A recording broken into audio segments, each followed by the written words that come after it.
is a production of DallasCowboys.com and the Dallas Cowboys Football Club. How about them Cowboys?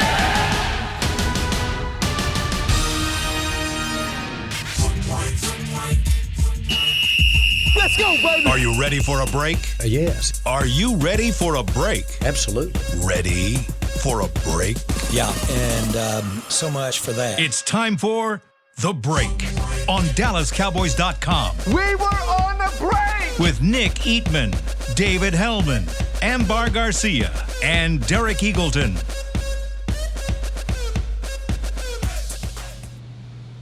It is Wednesday, September 2nd, 2020, Season 16, Episode number 17. Welcome to another edition of The Break. We are live. I am from the virtual SWB Mortgage Studios in my home, joined by Nick Eatman, Dave Hellman, Amber Garcia. Nick's at the start today, although the team's practicing in the afternoon today. Camp is now over. They are starting to hit more of a rhythm that they will hit similar to what they'll do in the season. But today we got a show for you guys. We're going to talk a little bit about some injuries, some guys that have not been practicing here over the last few days. We'll also get to the 53-man roster, have these guys pinned down for you, what you think will happen with the top 53.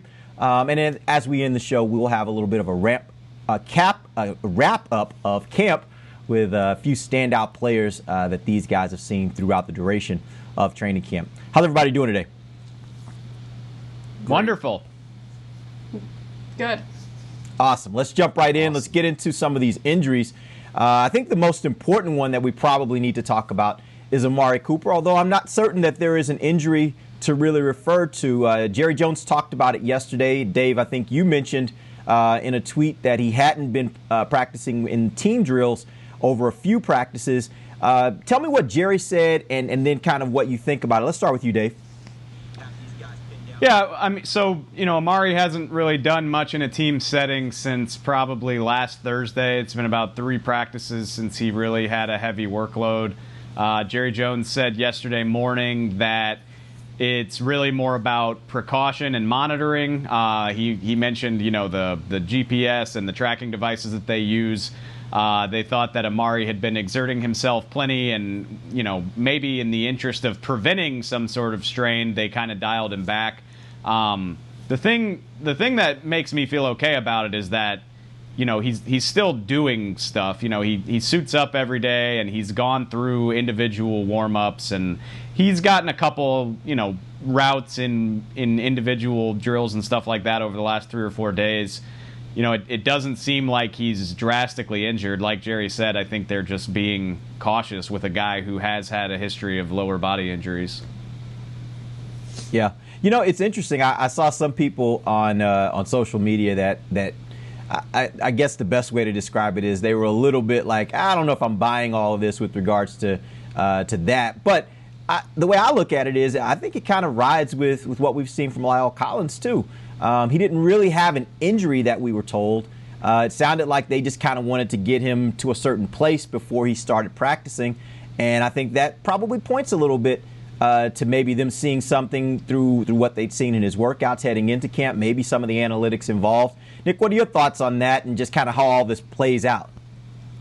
Well, I don't think anything has changed as far as the way they're getting players ready to play. McCarthy might have a different approach than Jason Garrett, but to me, the trainers, the doctors, they're the same, and they're going to continue to work these guys, whether it be Lyle or Amari Cooper or the goal here always is September 13th against the Rams.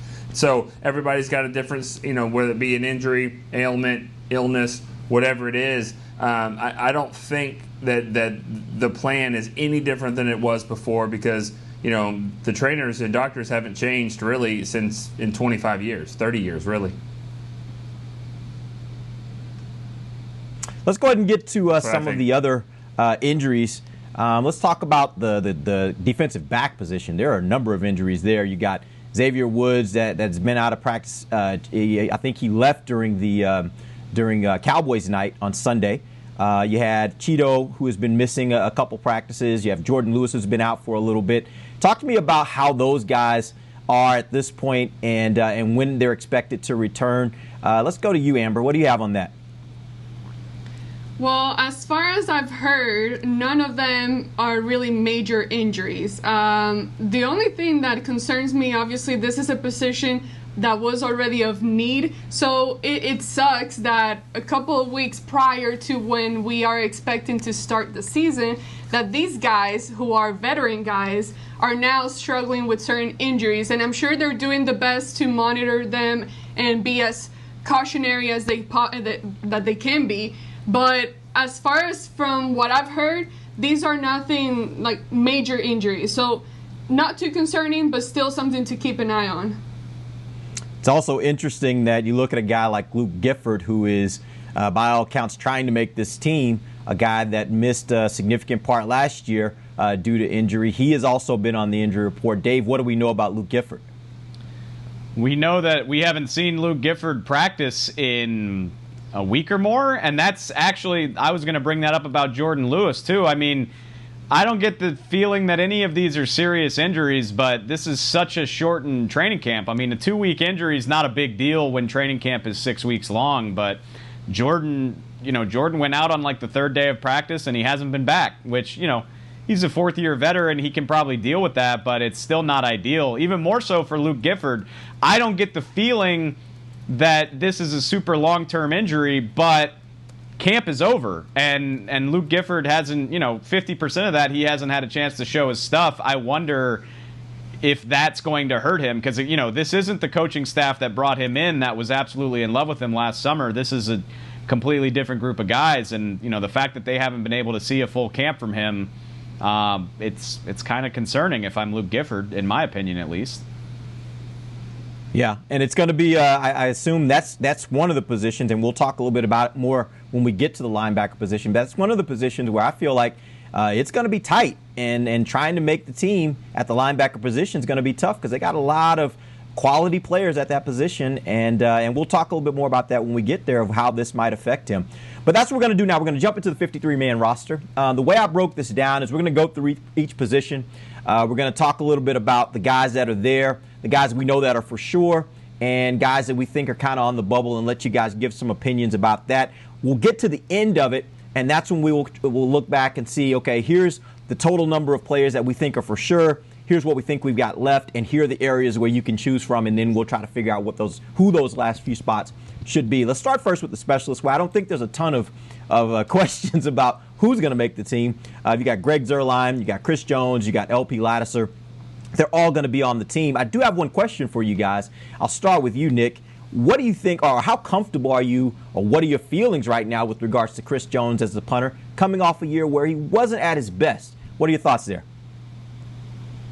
My thoughts are that he's going to have a different coach here in John Fossil, who's been really good with punters over the years, Johnny Hecker. And so I'm just thinking that, a change of scenery might help with a little bit of philosophy.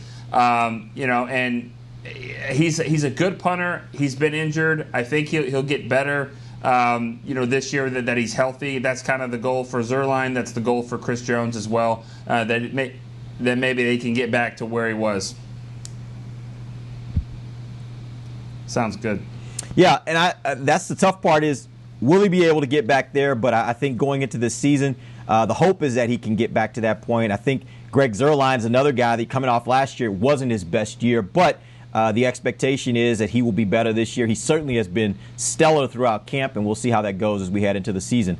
Let's move on to the quarterback position. The Cowboys have what we know, they're definitely going to have two people that are quarterbacks that will be on this roster, Dak Prescott, Andy Dalton. My question for you guys is this an area where the Cowboys maybe could go short and only carry two, knowing that they have two quarterbacks who are highly skilled, who are very experienced, and just try to ride with that versus having a third guy on the team? Let's start first with you, Amber. What do you think about that? I've been going back and forth. Me personally, I think I would just keep two, but for the Cowboys, I think that they would go ahead and keep DiNucci as well, especially because even though they say they're going to come into an agreement with Dak Prescott and figure out the contract deal, you just never know what's going to happen. And DiNucci is a young guy who has had a good camp. He's shown some ability. He's shown some good stuff. So I don't think they'll be okay with just letting him go. I think that they keep three quarterbacks in this scenario. Dave. Yeah, I mean, if we had played 5 preseason games, we might have a better idea. If DiNucci had been terrible throughout the course of the preseason, maybe you part ways. But I just don't think the Cowboys have seen enough. It's 2.5 weeks of practice and no games.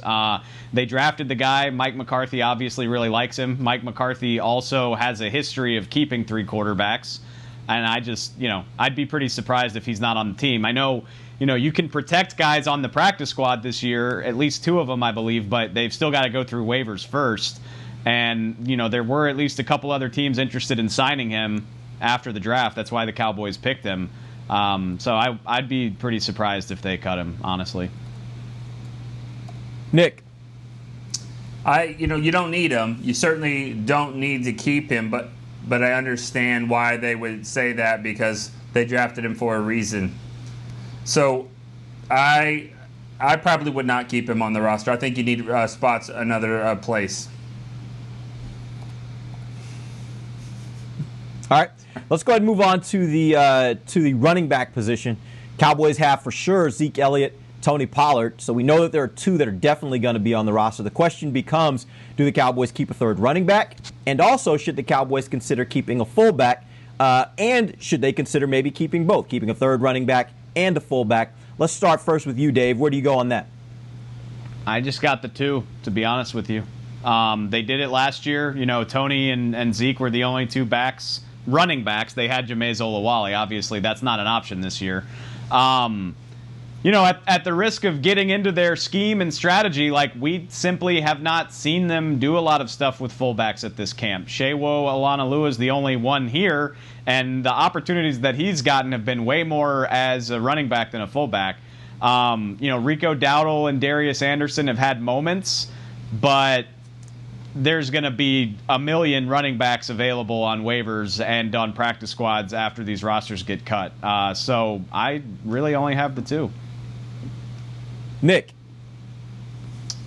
I'm going to keep Rico. I'm going to keep him on the team. I think he's done enough. And then you got Tony Pollard and of course Zeke. I don't think you need a fullback, because I think you're going to keep those tight ends. I definitely would just keep 2, especially if I'm keeping another quarterback. So if I'm keeping 3 quarterbacks, I'm keeping 2 running backs. And Zeke, Zeke. And Tony Pollard, he's done an amazing job at camp. So I don't think there is a need for a third one. All right, so let's move on to the tight end position. Cowboys have 3 spots that you would assume they're going to carry. You would think Blake Jarwin, Blake Bell, and I would think Dalton Schultz is your 3rd guy. I know we had a talk last week, and I think a couple of you guys said you wouldn't necessarily completely rule out the possibility of Cole Hicatini making this team. My question for you guys is, do you stick with 3 and Hicatini becomes your 3rd, or is it Schultz, or do you go with 4 and take all 4 of them? Let's start first with you, Nick. I think you can keep 4 tight ends if you don't keep a fullback. Remember, he said they were interchangeable, and so I think Hicatini has done enough where you can maybe keep him. I don't know about going long at running back and tight end, but the other 3 guys are solid, and they deserve to make it. Amber. I think I would just keep. I would like to have 4, but I would just probably keep 3, because honestly, I like Blake Jarwin. Blake Bell, I think he's gonna stay, and then out of Dalton Schultz and Cole Hicatini, I mean, they both haven't done enough to where I'm like, oh yes, let me keep both of them. I would just take one of those 2 and just keep 3 and see who else is available from other teams. Hellman. I think they're either going to keep 4 tight ends, or they're going to add a running back, fullback when this stuff gets cut. And that's the tough part is, it's almost a guarantee that there will be 1 or 2 guys on this roster that aren't here now. You think about how experienced this coaching staff is. They've been so many of these coaches have spent so much time in the league. There's bound to be players they like that are available, on Saturday and Sunday. But what we're looking at right now, if they don't keep 3 running backs, I wouldn't be surprised if they keep a 4th fullback. I think Blake Bell and Dalton Schultz can both be an H-back, fullback type of guy. And then you add in Cole Hicatini as depth. I don't know that he's going to make it, but I at least want to mention Sean McCune as well, the Michigan rookie. He's had moments for sure, and he's a big body guy who can do some of that blocking stuff. So, like I said, I don't know if he makes the team, but I think we should at least mention him. All right. Let's move on to the wide receiver position. We got three guys we absolutely know are going to make this team: Amari Cooper, Michael Gallup, and CeeDee Lamb. I think most of us agree that Noah Brown and Cedric Wilson are going to be the fourth and fifth wide receivers on this team. The question for you guys is, do the Cowboys keep a sixth? And if so, who do they keep out of Ventel Bryant, John V. Johnson, Devin Smith? Let's start first with you, Nick. I don't think they go with any. I won't go with six receivers at all. I'd stick with five because I think when you're so top heavy with the top three that you have, you really don't need more than that. You got a backup in Cedric Wilson who's been really good. You got a special teams guy in Noah Brown who's also been pretty good lately as a receiver. I can't see where a sixth guy really is needed at this point. All right, Amber. I'm going back and forth. I think that they should be okay with the fifth guy. Now, I wonder how concerned they are about Amari Cooper and his whole, whatever the injury is, even though they say it's just precautionary at this point. But I wonder if that plays a role into maybe them wanting to keep a sixth guy. And if they were to keep a sixth guy, my guy would be Devin Smith to add there. All right, Dave. AG took the words right out of my mouth. I would love to keep Devin Smith on this team. I think if something happens to one of the big three, he's the most logical guy that can step in and play out on the boundary. But he also has probably the least special teams value, and that's the thing is, can you afford to just have Devin Smith be a game day inactive until somebody gets hurt? I don't know. Ventel Bryant, his injuries, it looked pretty bad. They said it wasn't. I want to keep an eye on that. I mean, if he's healthy enough that he's not going to miss a ton of time, his special teams ability is intriguing. He's also, he's a bigger bodied guy who can probably do some stuff on the outside. I'm not convinced you need six, but if they kept six, I would hope it would be Devin Smith or Ventel Bryant. I like Devin Smith. Go ahead, Nick. You got to remember about Ventel Bryant. He could be facing a suspension. So true. That's a good point. Not sure what the deal is with him. Yeah, I think one of the interesting things here is I like Devin Smith a lot, and I think he could add something to this team from a depth perspective. But the one thing that I keep remembering that McCarthy has said multiple times is he needs guys on the team that can do multiple things. And so I have a hard time thinking that they're going to have a receiver who's going to be sixth on their depth chart, presumably, that is not going to be able to play special teams for them. I just don't see how that would fit based upon, again, what McCarthy has told us. Now, we'll find out through all of this. This is our first year with this coach. We'll find out how much of this is stuff that he really believes or stuff that he just says, right? But based upon what he said so far, I have a hard time thinking that Devin gets a shot at making this team under those kind of scenarios, unless, again, they see an opportunity for him to play more on special teams than maybe what we see. We're going to go and take our first break. When we come back, we're going to talk about the offensive line. There are lots of conversations to have around that, and then we'll get into the defense. We'll do that when we come right back. This is DallasCowboys.com radio. We're back with a tasty treat that's sweeping airwaves and taste buds. It's new Dr. Pepper and Cream Soda. Let's take a listen. Dr. Pepper and Cream Soda's here. A new combo that's music to my ears, okay. Let's play. Cream Soda and Dr. Pepper time. Pour it in a glass of ice. Music to my ears and mouth. New Dr. Pepper and Cream Soda. A delicious duet. Want to use what the pros use? How about the official men's skincare brand of the Dallas Cowboys, Jack Black? Right now, you can get the Jack Black Starter, a curated collection of Cowboys locker room favorites for just $10 with free shipping. The starter includes 4 Jack Black skincare favorites, plus a full-sized intense therapy lip balm. Go to getjackblack.com/Cowboys and use the code word TEAMJB. That's getjackblack.com/Cowboys. The Jack Black Starter, $10, free shipping.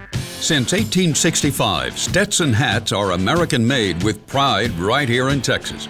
And Stetson is proud to be on the field with America's team. Want to show your Texas and team pride too? You can. By purchasing your own Stetson, you can look just like how the flag guys do on field at every home game. Stetson hats, the official crown of all self-respecting Cowboys, and your favorite football team. Get yours today at shop.dallascowboys.com or at stetson.com. It's funny. As we travel places, often we find the places we want to travel aren't really places at all. They're people. They're grandparents, moms, old friends, and new nephews. That's why at American Airlines, we've been using enhanced cleaning measures so you can feel confident every step until you get to them. So as always, our people can't wait to take you to yours. American Airlines. You are why we fly. Back to the break. Welcome back to the second segment of the break. We're live from the virtual SWBC Mortgage Studio at my home. Got Nick Eatman, Dave Hellman, Amber Garcia. We're talking Cowboys football with you guys. We're going through the roster. We're trying to get it down to 53 players. The guys have already talked about the skill positions on the offensive side of the ball. We're now going to move to the offensive line. Let's talk about the offensive tackle position first. We know for sure that Tyron Smith, Lyle Collins will definitely make this team. I want to ask you guys this question about Cam Erving. Obviously, he was brought in here to be the swing tackle, so conventional wisdom would say that he's going to make this team. My question for you is, have you seen enough from him that makes you feel comfortable with him as the swing tackle? Again, recognizing the fact that there have been injury issues over the last several years for your tackles. Do you feel comfortable with him in that role, or do you think maybe this is a position where the Cowboys will possibly be looking out to see what other teams might be doing as far as guys that get cut, veterans that may get cut, and see if maybe they can upgrade the position? Let's start first with you, Dave. I'm not trying to convince anybody that Cam Erving is amazing. He's been fine. He doesn't look as good as Tyron and LC. But my thing is, first of all, I'm convinced they need to keep him, not because of anything he's done, but because of how much we've seen the starting tackles, which is not a lot. Lyle and Tyron both have their injury issues. It is what it is. And I'm dubious that there will be a better tackle available than a guy like Cam Erving, who has been a starter in this league for multiple years. Guys like that don't get put on the street very often. So I'm all in favor of keeping him. Like I said, I don't think he's, if he has to start multiple games, that's probably not great, but it's better than nothing. And I'm keeping Brandon Knight, too. So I would like to have 4 tackles on this roster for sure. Amber. I think that this is a situation where they definitely look into bringing someone else. I feel like, obviously, we know how Tyron and Lyle Collins look like when they're healthy and in the line, but we also got a preview of what this offensive line could look like without those two guys. We saw a lot of combination, different mixes of people moving around the line and seeing what that looked like. And honestly, that didn't make me feel super, super excited or comfortable with going into a real regular season game with those guys. So I think that they need to, or they probably will look into someone else. I don't know who all is out there and if they are any better than what they already got. But as of right now, I think that they just need help at the position. Nick. Well, I think that it comes down to how ready Cam Erving is to play also. I mean, not only has he been out, but we really weren't told why he missed so much time. And so is he a guy that could step right in and play? Is he ready to do that? He hasn't had much of a training camp and certainly hasn't played any games. So, I'd be looking at somebody else if they were available. Just to upgrade, number one, but also you might need a guy that's more ready to play. Based upon what Amber and Nick said, how do you guys feel about the idea of having a 4th tackle? I think Dave's already said he's in on that. Yeah. How do you guys feel about a 4th, and who would that person be? I love Brandon Knight as the 4th tackle. I don't know if he's ready to be the 3rd, but I like him as the 4th. And if you get a guy that's better than Cam Erving, then maybe you cut Cam Erving. But I'm keeping Brandon Knight as a developmental player who shows some toughness. He's got versatility, position flex maybe to play some guard if needed. I like Brandon Knight as a 4, so I'm keeping him. I'm okay with that. You know what? It makes me wonder how difficult would it be for the scouts to be able to look at other guys as well that are out there in the league. I mean, do you feel more comfortable keeping what you already have and you know what you have? Or do you take a risk into bringing someone else that maybe is, I mean, when you talk about those kind of backups like that, you haven't really seen much from people out there. So it's not like a well-known guy. So I don't know. What do you guys think? Do you take a chance and risk it into bringing someone else? Or do you stay with what you know? That's kind of my point. I mean, you're absolutely right. First of all, this year more than any year, you just don't really have an idea of what other guys are doing. And like I said, I mean, I don't think there are going to be very many guys available that have as much experience as Cam Erving does. That doesn't make him a cure-all, but it does probably make him the best available option. I would be pretty surprised if there is a strikingly better tackle available this weekend. That goes back to the point about the quarterback, too, because it's like, why you keep Ben DiNucci? I mean, is somebody going to pick him up and actually put him on their 53-man roster? Like, I don't know. I mean, because they haven't seen him at all. So I think you can get younger players through a little bit more. That being said, to answer her question, it's going to be really challenging to say, all right, I'm going to take this young guy that I just liked coming out of college and putting him on my team. It's going to have to be a veteran player that you would say, I've seen him before, I had him before at another place. So there's just not a lot of rookies, I think, that are going to be claimed like that. Yeah. And it sounds like what you guys are saying is veterans are a premium this year because of the limited amount of time they've had to prepare in the offseason, which means there won't probably be any good veterans on the street once these cuts are made. All right, let's move on. Let's talk about the guard position. We know Zach Martin, Connor Williams, Connor McGovern make this team. I think we're all good here, right? We're good there. 3 is all they need. You guys good on that number? Well, I think, and I assume you're going to, Joe Looney and Tyler Biadasz. Adam Redmond does a little bit of everything. If they want to go heavy, he could play, he can play all 3 interior positions. Like I said, if they want an extra body, maybe you consider him. But yeah, I think you're probably right. Yeah, that's interesting. We go ahead and talk about the center position. We know Joe Looney is going to make the team, obviously. I think Tyler Biadasz is another that we expect to make the team. My question really is, do you think they keep Adam Redmond because he does have that position flex for you, and he can play both center and guard? What do you think, Amber? I think so, and especially when going back to what you said about Mike McCarthy earlier, something that he keeps talking about over and over when it comes to roster spots is that flexibility. They want to have guys that have the flexibility to be interchangeable in different positions when needed. So when you got a guy like that has some kind of experience and you know what he can do and help you in, I think you can definitely keep a guy like that just for emergency. Nick? I'm actually going back to the guard position just now, because let's not overlook the fact that Connor McGovern hasn't played a football game in over 2 years since he played at Penn State. So to have him as your backup guard on game day, and if something were to happen, oh, by the way, you just got to face Aaron Donald. I mean, I'm a little bit concerned by that just because he hasn't played. And so I wonder if something were to happen, is it better to put Biadasz at center and Looney at guard at this point? I don't know. I don't know if McGovern's ready. So that makes me kind of hesitant a little bit about saying we're good with the 3 guards. Wait, but are you saying that Connor McGovern doesn't make this team? No. I mean, but is he ready to back up both guard spots if needed? Right. He hasn't played since a bowl game at Penn State, and so I just, and that was 2 years ago. So I don't know. It goes back to the same point that you're making. I mean, is Tyler Biadasz ready to be a center?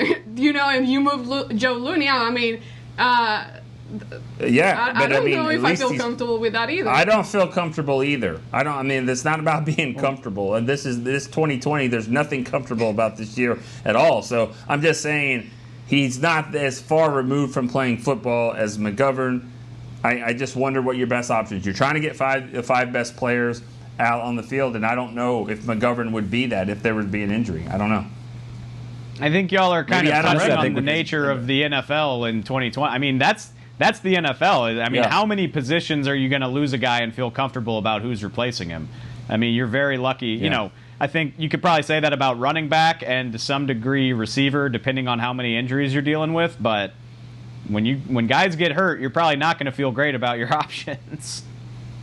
But It's would gonna you be say of all the players on the team that are going to make the team, let's say you put 53, 55 guys out there, of the players you know nothing about, don't you think Connor McGovern's right at the top of that list of you're like, I really don't know anything about this guy? I think you can make the same argument as Amber was saying with Tyler Biadasz. I don't think you really know a lot about him. He's a rookie. He's just coming in. He hasn't had an off season. I think you say that about him. I think you say that about Gallimore. I think you can say that about if you think Bradley. Like, go down the list of all the rookies except for the top two. I think you could probably make the same argument about any one of those guys because you just haven't seen enough to know whether they're ready. But they don't have as much rust as this guy, is what I'm saying. He hasn't played in 2 years. So, yeah, he might be better, but I'm just saying it's been a long time since he's done anything. And I don't know. I don't know what to expect from him. Yep.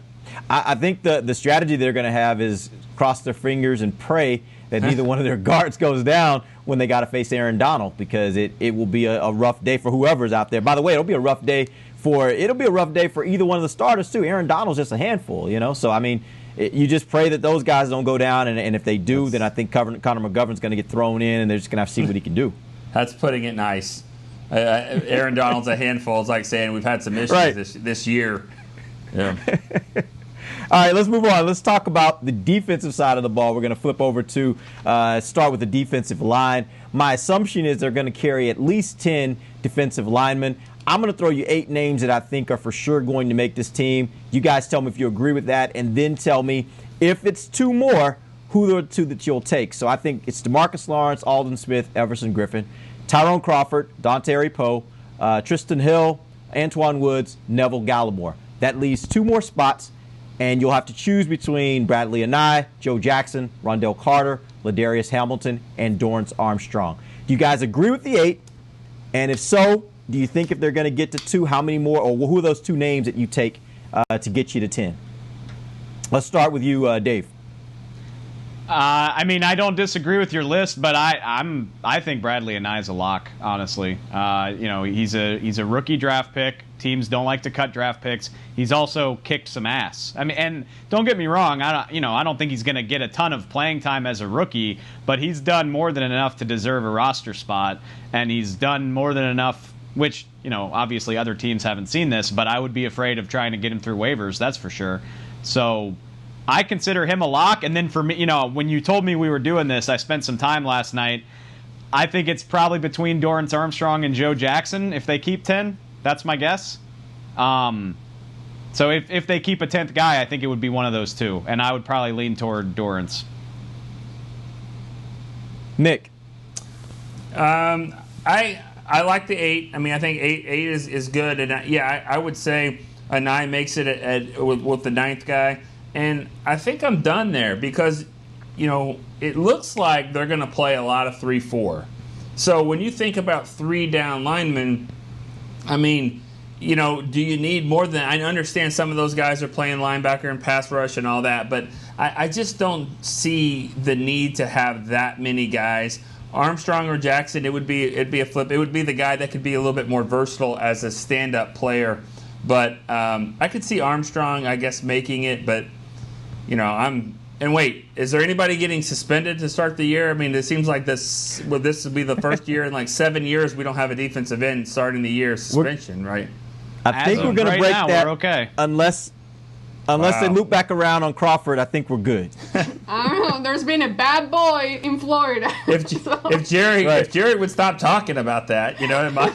Gotta let it lie, right?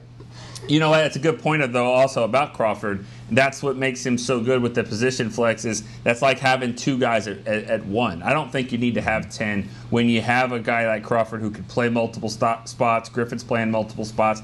So give me 9 with a 9, and I think we're good. And, yeah, you know, you have to cut ties, I guess, with Jackson and Armstrong, a couple of picks, but they've had some time to do something, and they really haven't. Amber. I agree with everything that you said, both Dave and Nick. I think that out of those two, it just depends what they decide to do on other positions. But if they were to keep that extra guy, I think out of those two, it would just be Dorrance Armstrong. I don't think there is a full need for it, but it just, I guess, is one of those that what do they do at other positions? All right, let's flip over to the linebacker position. Right now, the Cowboys have what I would think are going to be 6 spots. There are 7 linebackers on the roster currently. Question is, are they going to keep a 7th? Or are they going to stick with 6? We know Jalen Smith, Leighton Vander Esch, Sean Lee are definitely on this team. Question becomes, what happens with the other 3 spots? Yes, Dave. Sorry, one of the fun things about doing the show on our phones is that I can't look at it, which apparently they have released Adam Redmond while we've been on the show. So sometimes news, that made it easy. Yeah. So I guess they don't feel that way. Which so I would imagine maybe you go 9-0 lineman. Best of luck to Adam Redmond. I think Clayton Thorson was also released today. Sorry that we were on the show while that happened, everybody. Anyway, linebackers. So going back to what's happening. Real quick, what's happening is they got to practice here for three more days before the cut down day. They know what they want to do, and this is a big difference between what you've seen in other coaching staffs. The previous staff is they wouldn't necessarily do this. This team is like, all right, we know we're not going to have him. Don't let him get hurt, do an injury settlement and stuff like that. Let's go ahead and start cutting down the roster since we already know what we want to do. It's kind of, I don't know what y'all think about that, but at least that's kind of refreshing to me to go ahead and start doing that. It's amazing. They, under Jason Garrett, they used to wait until like Saturday night. And if you know what you want to do, get it out of the way. And also maybe give a guy like Adam Redmond an opportunity to talk to some teams before, everything gets crazy. That's exactly right. The sooner he's out there, the sooner teams can evaluate him and determine whether he's better than what they have. Gives him an opportunity maybe to get on another team. This is great for players, I think. Yeah. All right, so let's get back to linebackers. I think Jalen Smith, Leighton Vander Esch, Sean Lee, locks to make the team. I think there are 3 more spots up for grab. Joe Thomas, Justin March, Luke Gifford, and Francis Bernard. Do you keep 6 or 7? And who are the guys that you keep out of those final guys? Let's start first with you, Amber. Let's see. Man, I think... Okay, I think I'm ready to say bye to Luke Gifford. That was my guy, but honestly, this time has been so crucial for this year. You just cannot miss any practice time, and I think that Francis Bernard, and I know Nick has been talking about him, but he's definitely a guy that just came in and started making his name known out there on the field. I think he took that spot. I would keep. All right, you said Leighton, Jalen, Sean Lee. I would say Joe Thomas, Francis Bernard, and do you really need... Yes. I guess Justin March. I mean, you don't really... It's not... I guess you basically keep the whole group except for one guy. Pretty much. Here's the thing. Here's the thing about it. The one position that linebackers kind of mirror from the offensive side of the ball is a fullback and or a tight end maybe. And the fact that you don't have that many physical players at full, you don't have a fullback really that is going to make it. Your tight ends, Dalton Schultz is not really a thumper, type of blocker at all. So you need a little bit more linebackers to make up for that on the special teams part, because you're not really getting that on the offensive side of the ball. So I think, to answer your question about March, I think you do need to keep Justin March. I think you do need to keep. Is it Francis Bernard? Is that his name? Bernard Francis. Bernard Francis. Yeah. I don't know. I'll tell you this. I almost hit him. I almost hit him with my truck in the parking lot 2 days ago. We wouldn't even been talking about it. I'm saying it was kind of a mess down there, and he was walking by. I know it was him because it was the hair. I almost hit him, but so we almost weren't even talking about this. But that didn't happen. Dave right now is wrapping up exactly what all of us are thinking. Just like, no, please don't hit him. Please don't hit him. Please don't hit Francis Bernard. I told Dave. Dave, what you got?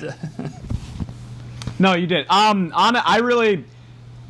think there's 5 locks in my opinion. I think Joe Thomas makes this team for, if you have a capable starter as a 4th linebacker, that's wonderful depth. Francis Bernard has done more than enough to make the team. I've got Justin March making it. Maybe they like Gifford more. It's hard to imagine that they do since Gifford has been sidelined. I would guess 6, and I lean toward March. Yeah, I think it's a general consensus among you guys is probably going to be 6. The only reason I would caution for a 7th is I do wonder how much that factors into special teams. When you look at the fact that, as we talked about earlier, if a fullback doesn't make this team, and let's assume they only keep 3 tight ends, maybe they go with a 4th, but let's assume maybe they do 3. I think they're going to need some more big bodies that are athletic that they can throw out on special teams. And I do think this team is going to be very, very cautious and thoughtful about what they do as far as making their final 53-man roster and how it affects special teams. I know not all coaching staffs do that, but every indication is that they will do that. It makes me wonder how those will be tied together. If they decide to only go 3 at tight end and no fullback, do you go with the 7th linebacker to give you a little bit of extra help on special teams? I'll throw that back out to you guys. What do you think about that analysis? Well, I was going to say, we were talking. Oh, sorry, Nick, go ahead. Oh, you know what? I want to say this. I'm not implying anything. I'm not trying to start anything. But are we sure that Sean Lee is a lock? I mean, when Stephen Jones was asked about him, he said you could put a coaching cap on him and a whistle right now. It was a kind of a weird answer. He hasn't practiced much. I'm just saying I don't know what's going on with him. I mean, I'm not implying I don't know anything. They might just be getting him ready to play the season, getting him healthy because he knows how to get his body ready. But it wouldn't be the biggest shock in the world if for some reason Sean Lee isn't on the roster and maybe has a different role. Again, I know nothing all about what I've seen and what I heard recently on the radio from what Steven said. It just sounded weird to me. I would be shocked by that. I'll say this. I absolutely would be too. And based upon what you guys were saying early in the show with regards to the premium that you'll have on veterans this year, I think that is even more reason why I think he makes this team. And quite frankly, I look at it as it goes back to the first conversation we had on this show where we were talking about injuries and talking about how it seems like, at least from what Jerry's been saying or what he said in this most recent interview about Amari, that this team is looking at the analytics and trying to figure out how they best integrate guys in, how they best pull them back, all the things that they need to do from the analytics that help them be more predictive about how injuries could happen and try to guard guys from that. I think that's why they haven't seen as much of Sean Lee personally. Again, that's not based upon anything that I've heard. It's just based upon kind of you put all these things together and start reading the tea leaves. I think it's much more about the fact they're trying to keep him from injury than he's injured or that the injuries will be a problem for him this season. You can base it on things that you've heard. I don't remember when. Steven did another interview. Obviously, Steven and Jerry Jones talk like 5 times a week. Steven said, very early on in camp, he said Mike McCarthy had this funny line about we're not worried about August 18th. We're worried about September 13th. And that's the vibe that I get for Sean Lee. Absolutely. I mean, the guy, you don't need to worry about him getting practice reps, especially since you're not looking at him to start. You're not asking him to play 65 snaps a game. So I think the plan with Sean is just to have him ready for the season and not really worry about a whole lot else. Yeah, I will say this. If you get to week 5 or 6 of this season and you sustain an injury to one of your 2 top linebackers, of all the guys that are left, I would love more than any of the others to throw Sean Lee in there as my starter at that point. So I think for that reason alone, he's the guy that makes this team. All right. We're going to take our final break. When we come back, let's jump into the defensive backs. We'll talk about them a bit. Then we'll wrap up training camp. We'll do all that when we come right back. This is DallasCowboys.com radio. Since 1865, Stetson hats are American-made with pride right here in Texas. And Stetson is proud to be on the field with America's team. Want to show your Texas and team pride too? You can. By purchasing your own Stetson, you can look just like how the flag guys do on field at every home game. Stetson hats, the official crown of all self-respecting Cowboys, and your favorite football team. Get yours today at shop.dallascowboys.com or at stetson.com.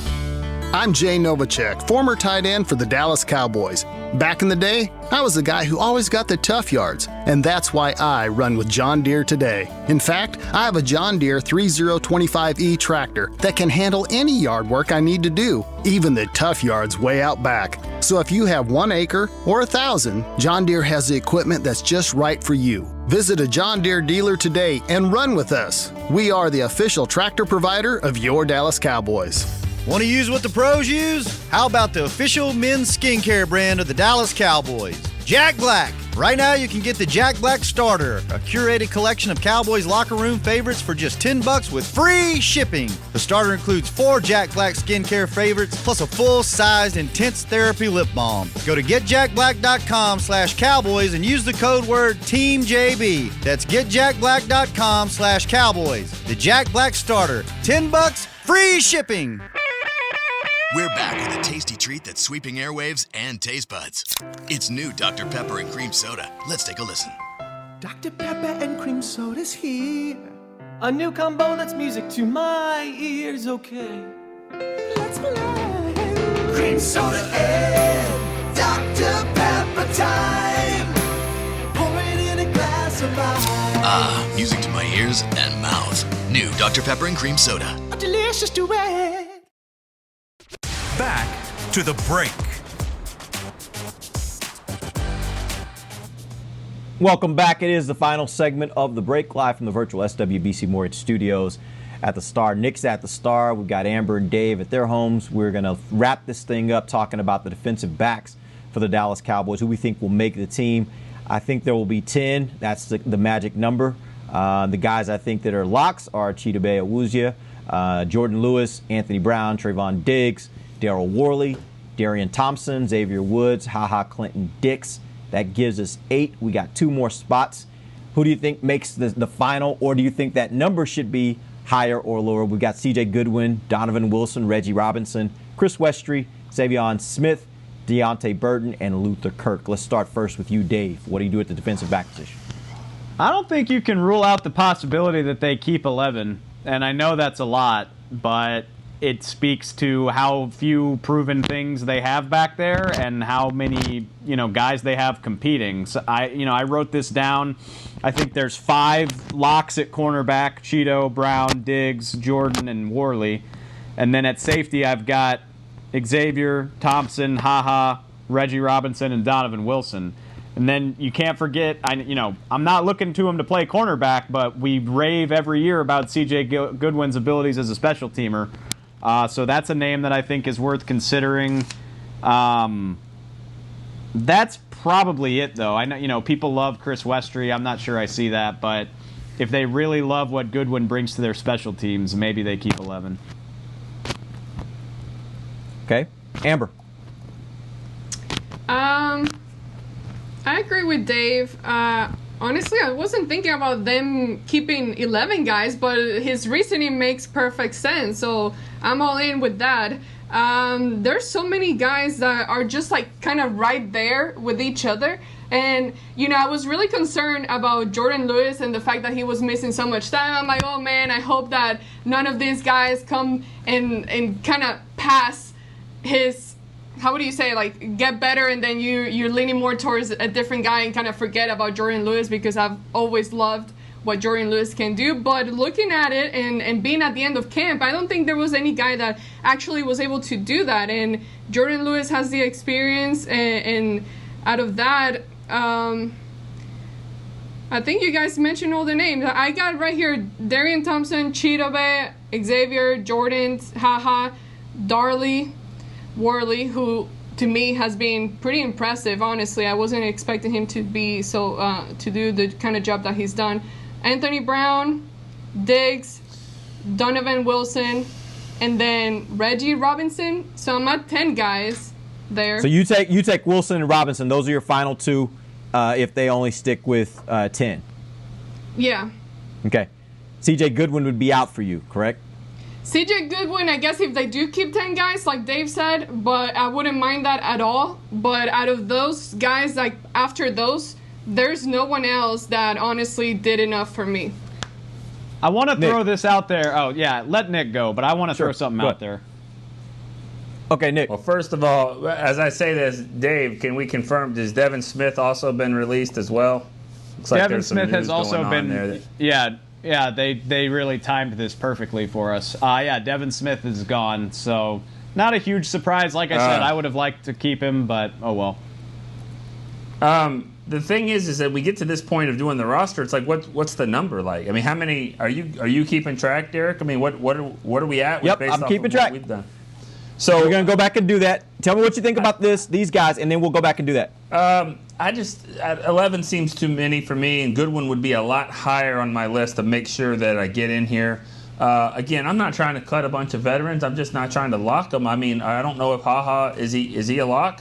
I don't know that. I mean, he hasn't been playing. Now, with Xavier Woods banged up, probably to stay on the roster here, but I mean, he was brought in here to compete, I mean, to get a starting job, and he hasn't necessarily done that. So do you need him, Donovan Wilson, and Reggie Robinson? Robinson hasn't done much of anything. You're just hoping that he will at some point. But if Maurice Kennedy opting out like that, I think C.J. Goodwin, I think he is close to a lock to make the team, honestly. So are you saying that you wouldn't necessarily think that there's going to be 10? You think, because we had 8 that we thought were locks. You're saying you don't even think Ha is as much of a lock, but CJ would replace him as a lock. So you're saying at this point 9 may be your number? 10. I'd go with 10. If I could fit 10 in, I would go with 10. So who's your 10th? If you're going to keep Ha and you're going to have CJ Goodwin, out of Donovan Wilson, Reggie Robinson, Chris Westry, who is your last guy? I go with Wilson, and I'm cutting a 4th-round pick. Oh, that'd be a big move.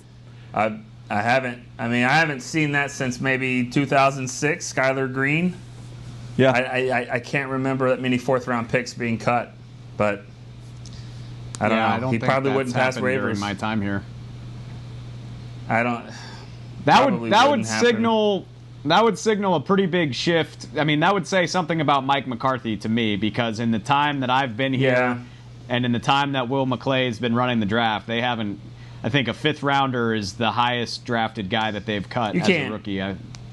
You know what? You can't do that. You can't cut him. I mean, he's had 18 practices. I mean, you should have that 18 practices before you go to training camp. He hasn't had that. They drafted him in the 4th round of what they knew of him. I don't think things have changed. So you gotta take him back. He's got to be. So you're gonna go with 11? If I could fit 11, or maybe you don't have to keep that other safety. You don't have to keep Donovan Wilson or Ha. This is what I wanted to bring up, and I mean, I think the Xavier Woods injury probably helps Ha, but I definitely don't think that that's a guarantee. But the other thing is, this is maybe a spot where you could get away with trading a guy on Saturday. I was the first one to say I wasn't convinced Trayvon Diggs could be a starter from the get. I have completely changed my mind. He absolutely looks like he's capable of starting from day one. So, I love Jordan Lewis, but if somebody wanted him and you could get something for him, that's something to look at. And I think he's had a really good camp, but Daryl Worley's another one. His versatility would make me reluctant to do that, but if somebody wanted to send me a fullback or a 6th-round pick or something like that, I would consider it. Would you be willing to go with Anthony Brown, trade Anthony Brown if that were available to you? I just don't know. Anthony Brown's, it's not the biggest contract in the world, but he's on a 3-year, $15 million deal, so I need something, I can trade Jordan Lewis for a 6th round pick. For you, it's more about the fact that Jordan's in the last year of his deal. That's more the issue for you, right? And if somebody wants to give me a 6th round or 7th round pick for Jordan, I say, yeah, that's probably fair because he's only got 1 year left on his deal. I mean, if I'm trading Anthony Brown, I better be getting something better than that, and I don't know who's going to be willing to part with something better than that.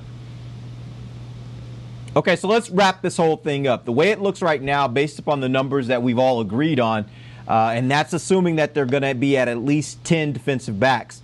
It gets us to a total of 50 guys that we think currently would be on the roster. So you've got 3 spots, and you get to choose from these players, right? You got the fullback, you've got the 2 running backs, Anderson and Dowdle. You have a 6th wide receiver in John Vay Johnson or Ventel Bryant. You've got an 11th defensive lineman, which would be between Joe Jackson, Rondell Carter, Ladarius Hamilton, or Dorrance Armstrong. You have a 7th linebacker, which would be Luke Gifford.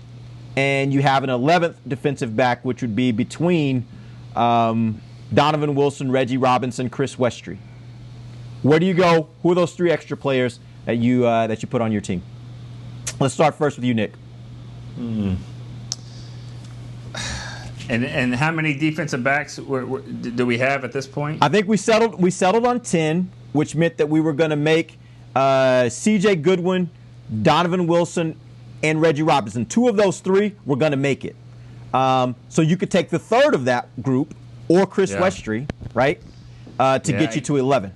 You got to keep Reggie Robinson now. I've changed my mind there, so I got to keep. So it'd be him. Goodwin, Wilson, Reggie Robinson. So that's one of your spots. You got 2 more. Yeah, I'll let them pick those. we each got 3 spots. I'll pick one. I'll take Reggie Robinson. All right, Dave. Between Luke Gifford and Dorrance Armstrong, Joe Jackson, Ventel Bryant. No, I'm going to cheat because if that's the case, like there'll be a guy or 2 here that wasn't at camp. That's the way it always goes. Whether that's somebody you want to tell me what position that's going to be? Yep. I'm gonna guess it'll be on offense. I mean, defense is crowded anyway. So I'm gonna guess one way or another they're gonna add a extra running back / fullback or a 4th tight end who can do that type of stuff. Yeah, that's my guess. Is somebody on offense that can contribute to the blocking aspect of everything. All right, Amber. So where are we at now? Basically, I need you to give me one player out of all of those that hasn't been selected that you think will make this team. So you had the fullback, you had the 2 running backs, Anderson Dowdle, you had the 2 receivers, John V. Johnson and Ventel Bryant. You had some of the defensive linemen, Joe Jackson, Dorrance Armstrong. You had Luke Gifford, and you had Chris Westry. Those are the guys you're choosing from. Well, now with hearing that Devin Smith was cut, I mean, do you now decide to keep John V. Johnson? That would have been my next guy out of the group. I know I've seen some things from Ventel Bryant, but I wasn't too crazy, honestly, about him. And now with the injury, I don't want to deal with anyone that's starting off the season with injury. Like, I'm sorry, but that's... So you're out on Sean Lee? Stop it. Stop it. Don't even say it. Poor guy. He has such a great spirit. He stands out there with his helmet on, even though he's not doing anything, but he has the helmet on, and he's out there in the back kind of going through the motions, even though he's not doing much. But out of those guys, I think I would add, did you say Donovan Wilson? Yes, we're saying he's already on the team.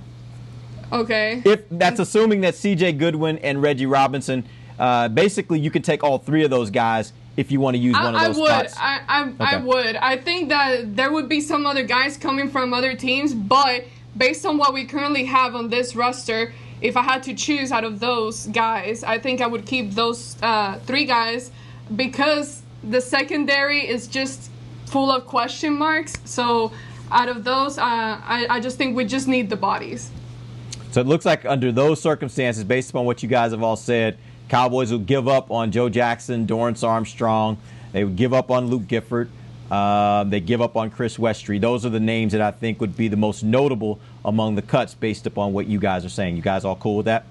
Yeah, and remember about you can say give up on Dorrance Armstrong and give up on Joe Jackson. This team went ahead and signed Everson Griffin. They went out and got Alden Smith. Absolutely. They drafted Bradley Anae. I mean, like, they did those things, you know, in the offseason, knowing very well that Joe Jackson, Dorrance Armstrong were on the team. So, you know, it's not so much giving up. It's just that they had to protect themselves, and I don't think they've done anything to say, whoa, you know, what about me? So I think you do have to move on. All right. With that, we're going to wrap the show. We'll be back next week. Actually, next week we start our daily show, so we'll be back on next Tuesday. Our show will be at 11:30 every single weekday. So starting next Tuesday, make sure you jump in and join us. We'll be starting to get you guys ready for Cowboys versus Rams. That'll be week 1 of the NFL season. Until then, for Nick Eatman, Dave Hellman, Amber Garcia, I am Derek Eagleton. This has been The Break, live on DallasCowboys.com radio.